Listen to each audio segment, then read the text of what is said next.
Hello everyone, it's Simon here with a review of Carnival games. You're seeing the PlayStation 4 non-VR game mode on your screen. This game has been released twice. The first time it was released as Carnival Games VR, and you often see that on sale for about £4 actually. So if you do see it like that and you like minigame galores that's very simple and easy to pick up and play, go grab. However, I've got the non-VR version, as I don't own PSVR, and that's running at a higher price point, although I bought it physically. Yay for disc games in the May sales, which have been very kind to me. This features 20 mini-games, many of which have carried over from the Wii and the PS3 versions of this game, but just spruced up and tweaked and improved slightly is all I'll say about this if you've already got the previous versions. 1 to 4 players locally, you essentially will play all on the same screen for each game almost that you've got. The game has, each minigame has almost identical controls as well, yet I was surprised at how diverse all of the games felt because of the aesthetic and the game mechanics that come from it. You'll always be using the left analog stick to either move your character, the cursor on screen, or like your aim arrow trajectory, and then you'll press X to either perform a move, do an action, or press and hold it for deciding how hard or how far you want to throw something. And that comes into play quite a lot throughout Carnival games. That kind of control scheme then is applied to various different scenarios. So it could be that you're trying to throw hoops over rings. Rings over sticks. You know what I mean. Or horseshoes around dynamite that can then cause chain reactions.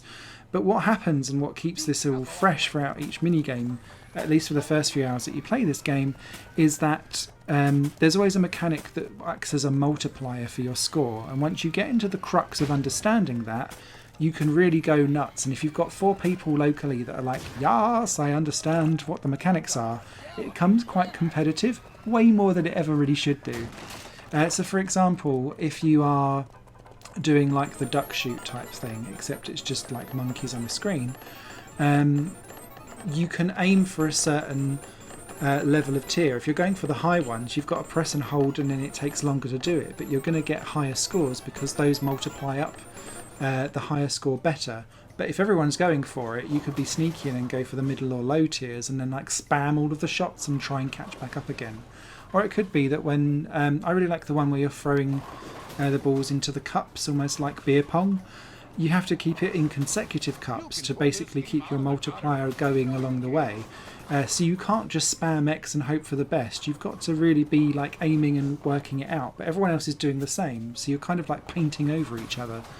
There's some really good games in here that would be great on any minigame collection. It's just that 20 is not enough. And that is my only complaint with this game. It comes with a ticket system, so you start off with 8 games unlocked at the very beginning when you boot up the game. However, the other 12 I'd unlocked within the first 10 minutes of me playing. So it kind of felt like this whole ticket system was basically a waste of time. You can then build up tickets to then unlock accessories and shoes and clothes for your character, but it affects literally zero amount of the game. So it felt like it was just if there's a trophy attached to it, I'll go for it. If not, I'm going to ignore this now and just play the games.